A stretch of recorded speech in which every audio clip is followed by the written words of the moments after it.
Okay, here's a checklist I want you to go over and to see if you have read any of this information. Have you read the Coinage Act of 1792? Probably not. Have you read the Coinage Act of 1965? Probably not. Have you seen a silver certificate redeemed in silver? Probably not. Have you seen a gold certificate redeemable of gold? Probably not. Seen the three different Federal Reserve notes from 1913 to present? Probably not. Have you read the Federal Reserve Act of 1913? Probably not. Understood that the Federal Reserve Act of 1913 allowed for fractional banking? Probably not. Did you know that the legal tender laws are laws regarding what is to be used as money? Probably not. Have you looked at the old telephone books that showed the Federal Reserve notes listed as a private bank? Probably not. Let me move this down a little. We're going to work on this list. We're going to improve it.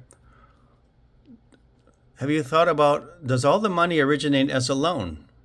Does the government print up too much money? Does the Fed print up too much money? Is a dollar a monetary unit of measurement?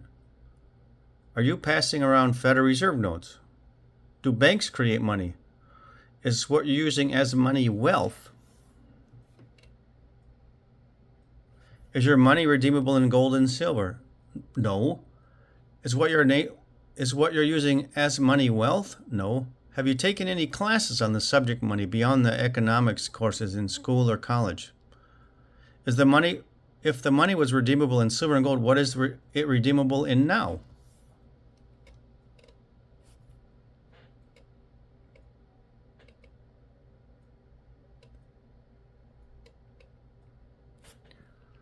If the government creates the money via printing press, why are the government taxing your income and not using the money to directly pay taxes?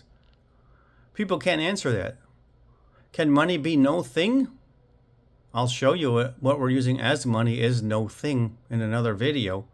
Once you understand where the word definition of the word dollar is an expression of the money, people don't even know that the expression of the money is the money, and I'm showing that in other videos.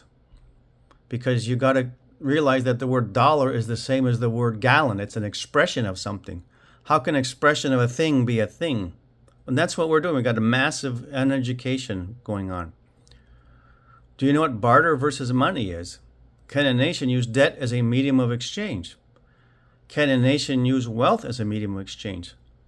I'm going to cover each of these chapters, and you're going to be more educated, and because I'm giving you the information from Merrill Jenkins. All the other people just give you bits and pieces, and they don't know what they're talking about on the grand scale of things. Who should create the wealth of a nation? Who should create the money of the nation? Can you explain the steps as how money goes from the printing press to your possession? Does economic activity create money? Does economic activity increase the money supply? Have you ever seen the symbol for just weights and measures? Do you ever notice the scale at the delis that weigh your food? Was there ever scales to weigh money? What is used now to make sure the money you use is now fair or real? If you have a $5 Federal Reserve note and a $1 Federal Reserve note in one hand, how do you tell if you have more money? If you just answered number 5 is bigger than 1, then that's proof that proof that money is a number since the paper is the same size. I'm going to have to redo that part. Does all the money in circulation represent debt at the commercial banks? When you get a loan at the bank, are the banks creating money? When the banks offer loans, are they loaning their own money? Nobody knows any of this stuff. The schools aren't educating anybody, and I'm going to do it for you in simple modules so you can have a conversation and make sense and vote for the right people. When people say banks create money out of thin air, is that true? What is thin air? Is that when you go up in the atmosphere and there's air up there that's thinner? What are they talking about? Why do they use another vague term? Banks create money out of thin air. That's ridiculous. Do you know what fractional reserve banking is? I didn't. Do you know that it's immoral? I didn't know that. What are the reserves in fractional reserve banking? It's more deceptive words that they use.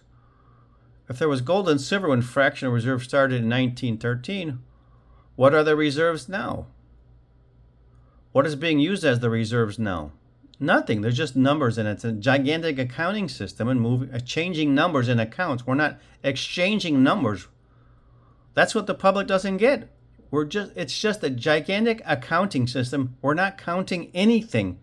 The Federal Reserve notes are a reflection of the numbers on the promissory notes at the commercial bank. That's where they originate. Yes, you take some Federal Reserve notes and you go to the bank and they say, here's your account number, and you have $100 in the bank, but the Federal Reserve notes originated from the bank loan.